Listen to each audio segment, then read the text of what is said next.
Hello my dear friends, you're in the Military Summary channel, and this short video we're going to discuss the most important events that took place during the previous night of the local time. And first we're going to start one more time with the Pskov region. Today, to be more precise, during the previous night, yesterday evening, we got more details about the Ukrainian attack against the settlement, against the Russian military airfield.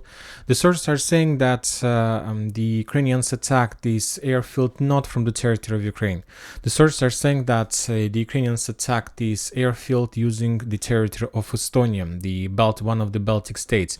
And basically, the drone flew over the territory of Estonia, and the direction was something like this. And after that, there was an attack against the military airfield.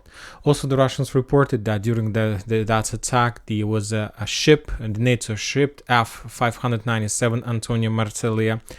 He was in the Finland Gulf, and after the attack ended, this ship left the territory.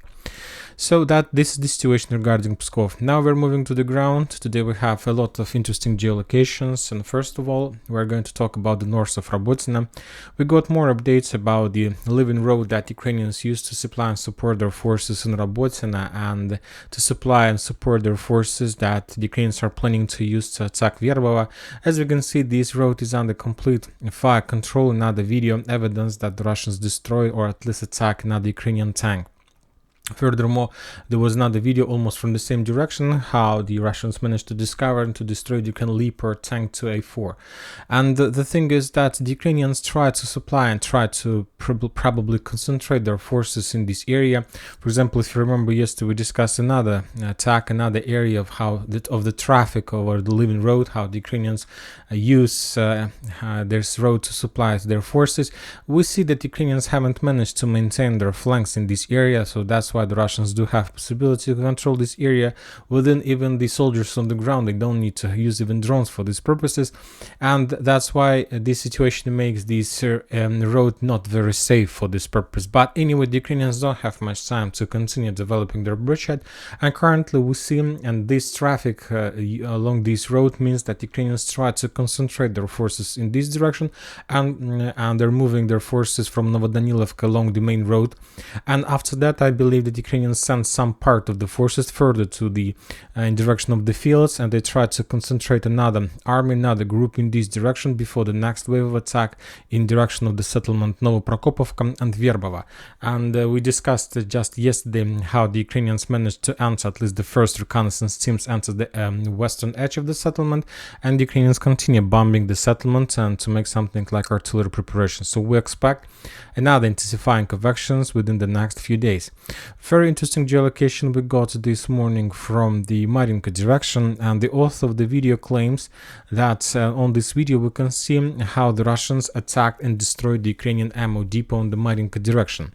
There are two options. Either the Ukrainians launched a counter-offensive operation during the previous days, which we haven't heard of, or probably the author of this video was wrong, because this area was under Russian control, is under Russian control, and at least one more time I haven't received any updates regarding any counter-offensive operation of the Ukrainian forces in this direction. So based on the video, based on the author of that video, the Ukrainians somehow managed to return control over this part of the fields, and currently they established fire control and visible control over the southern part of Marinka. I believe that that was a mistake of the author, but we need to wait a little bit more to get more details and to understand better the entire situation on this bridgehead. Now we're moving further to Bakhmut direction. Today we got also a lot of updates from this area, a lot of new geolocations. The Russians published the video how they were bombing and attacking the Ukrainian forces along the canal in the vicinity of Mayorsk. This area used to be in the gray zone, and this area used to be, according to military summary map, in the gray zone, but basically, according to the new geolocations we received, the Ukrainians, as a result of offensive operation in direction of Andreevka, Mayorsk, Kurdyumovka, Zryanovka, that took place on the 27th, 28th, 29th, and 30th of August, managed to send their reconnaissance reconnaissance teams and to capture some positions, to maintain the gray zone, to maintain the gap, and basically to establish control and to get as close as possible to the edge Russian defense line. On this video we see how the Russians were bombing the Ukrainian trenches. So anyway, as a result of this video confirmed geolocation, the Ukrainians probably established control over this part of the territory and basically established control over the gray zone.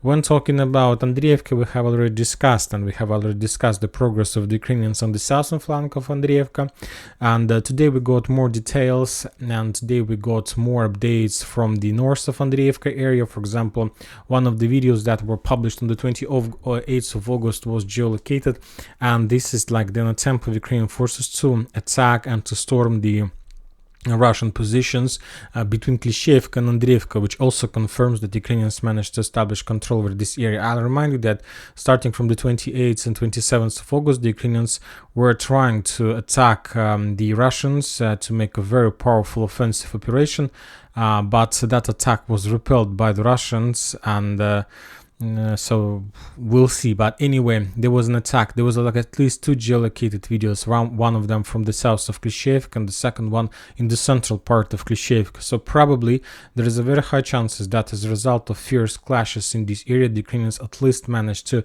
establish control over this part of Klishchiivka and the road in direction of Andreevka, and over this part of Klishchiivka and the road to the north and to the hill to 205.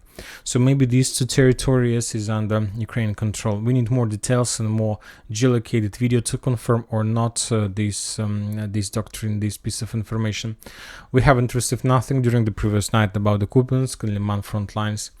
And that's it for this short video. Military Summary channel reminds we condemn any violence in the world. Thank you for watching. Subscribe to my channel, put your likes, join my Patreon, and have a good day. Bye bye.